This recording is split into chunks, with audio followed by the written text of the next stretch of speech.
Assalamualaikum warahmatullahi wabarakatuh. Perkenalkan, nama saya Novi Kandidatu dengan NIM 23041179. Saya dari kelas 3S.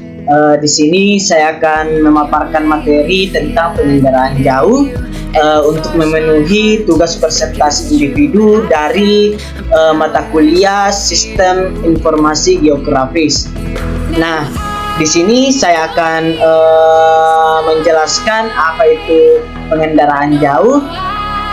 Pengendaraan jauh atau remote sensing yaitu metode untuk memperoleh data untuk informasi dari permukaan bumi dengan memanfaatkan sensor yang merekam energi pantulan atau pancaran dari objek. Nah, data tersebut diolah untuk menghasilkan informasi yang berguna.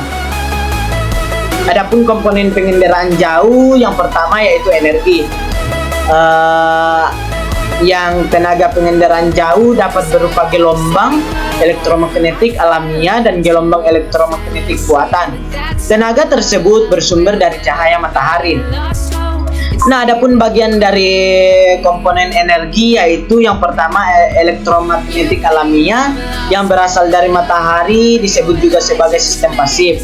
Karena sangat bergantung dengan matahari, maka hasil gambar yang didapatkan bergantung juga pada waktu penyinaran, kondisi cuaca dan permukaan bumi yang memantulkan cahaya. Adapun yang kedua yaitu elektronik buatan. Dalam perekamannya menggunakan gelombang mikro disebut juga sebagai sistem aktif. Nah, adapun komponen yang kedua yaitu atmosfer. Di atmosfer ini terdapat molekul gas yang dapat menyerap, memantulkan dan memengaruhi tenaga elektromagnetik yang dapat mencapai permukaan bumi. Terdapat istilah yaitu jendela atmosfer atau atmospheric window, yaitu bagian dari spektrum elektromagnetik yang mampu melalui atmosfer dan dapat mencapai permukaan bumi. Nah, panjang gelombang yang paling banyak digunakan pada pengendaraan jauh yaitu yang pertama spektrum gelombang cahaya tampak atau visible yang mencapai 0,4 sampai 0,7. Adapun spektrum gelombang cahaya inframerah yang mencapai 0,7 sampai 1,0. Adapun spektrum gelombang mikro yaitu mencapai 1,0 sampai 1,0. Adapun komponen yang ketiga yaitu objek, berupa bentangan alam maupun bentangan budaya di permukaan bumi atau permukaan atau fenomena yang diamati. Nah, komponen yang keempat yaitu sensor, digunakan untuk melacak, mendeteksi dan merekam objek-objek di alam dalam jangkauan tertentu yang alatnya untuk menangkap energi pantulan atau pancaran aktif atau pasif. Nah, adapun komponen yang kelima yaitu perolehan data, dilakukan dengan cara manual yaitu dengan cara menginterpretasikan foto udara secara visual dan cara digital atau numerik dengan menggunakan komputer.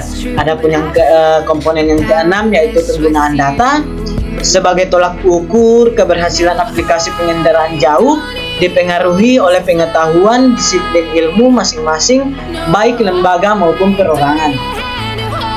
Nah, adapun jenis citra pengendaraan jauh yaitu yang pertama yaitu jenis citra atau variabel pembeda.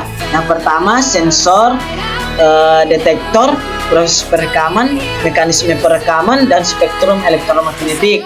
Adapun citra foto yaitu yang pertama kamera, film, fotografi, serentak, spektrum tampak. Nah, adapun citra non foto yaitu non kamera berdasarkan pemindaian atau scanning. Yang kedua pita magnetik, transistor, fotokonduktif, fotovoltaik, elektronik, parsial, spektra tampak dan perluasannya, thermal dan gelombang mikro. Nah, citra foto dibedakan berdasarkan spektrum elektromagnetik yang digunakan, posisi sumbu kamera, sudut liputan kamera, jenis kamera, warna yang digunakan dan wahana yang digunakan. Berdasarkan sumbu kamera terdapat dua citra foto, yaitu yang pertama foto vertikal yang sumbu kamera tegak lurus terhadap permukaan bumi. Nah, adapun citra foto yang kedua yaitu foto condong atau miring yang menyudut terhadap garis tegak lurus pada permukaan bumi. dengan besar sudut 100 derajat. Foto condong ada dua macam, yaitu yang pertama foto agak condong atau low oblique photograph. Yang kedua yaitu foto sangat condong atau high oblique photograph. Nah, citra non-foto dihasilkan dengan sensor bukan kamera. Dibedakan berdasarkan spektrum elektromagnetik, sumber sensor dan wahananya yang digunakan. Berdasarkan sensor terdiri dari yang pertama yaitu citra tunggal yang mengkombinasikan citra dengan spektrum gelombang yang berbeda untuk mengidentifikasi suatu objek. Nah, citra non-foto yang kedua yaitu citra multispektral yang dibuat dengan saluran jamak atau saluran sempit, yaitu terdiri dari citra RBV atau retro beam vidicon yang digunakan untuk merekam gambaran jarak dekat dan MMS atau multispectral scanner untuk mendapatkan gambar radiometrik. Nah, berdasarkan wahananya, yang pertama yaitu citra dirgantara atau airborne image yang menggunakan wahana yang beroperasi di udara. Yang kedua yaitu citra satelit atau satelit spaceborne image yang menggunakan wahana yang beroperasi di luar angkasa. Berdasarkan penggunaannya, citra satelit dibedakan yaitu citra satelit untuk penginderaan planet, misalnya citra satelit Ranger yang berasal dari Amerika Serikat, citra satelit Viking berasal dari Amerika Serikat, citra satelit Luna yang berasal dari Rusia, dan citra satelit Venera berasal dari Rusia. Adapun yang kedua yaitu citra satelit untuk pengendaraan cuaca, misalnya citra NOAA atau National Oceanic and Atmospheric Administration yang berasal dari Amerika Serikat, dan citra meteor yang berasal dari Rusia.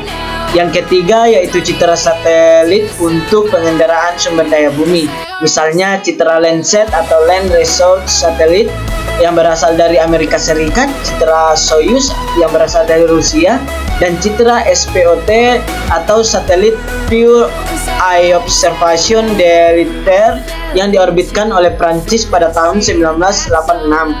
Nah, adapun yang keempat yaitu satelit untuk pengendaraan laut, misalnya citra Siasat yang berasal dari Amerika Serikat, dan citra MOS yang atau Marine Observation Satellite yang berasal dari Jepang yang diorbitkan pada tahun 1986.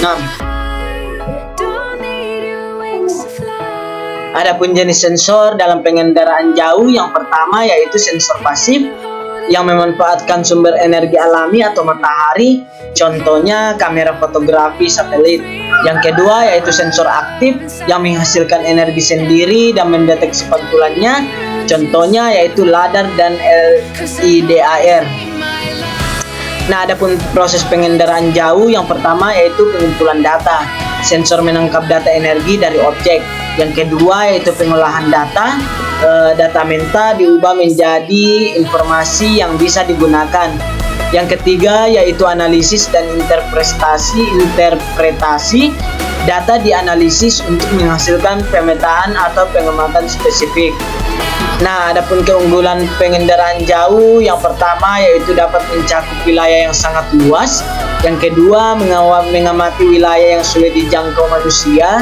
Yang ketiga, memberikan data dalam waktu yang nyata atau real time.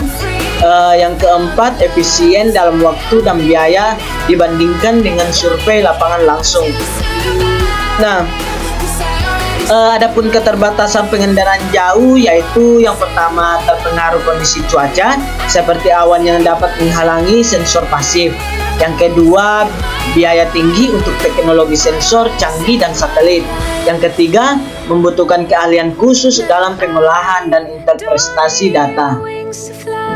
Nah, dari materi pengendaraan jauh saya menarik kesimpulan yaitu pengendaraan jauh adalah teknologi vital untuk eksplorasi dan pemantauan bumi. Dengan kombinasi sensor, platform, dan analisis data, pengendaraan jauh berperan besar dalam berbagai sektor seperti lingkungan, perencanaan wilayah, dan mitigasi bencana.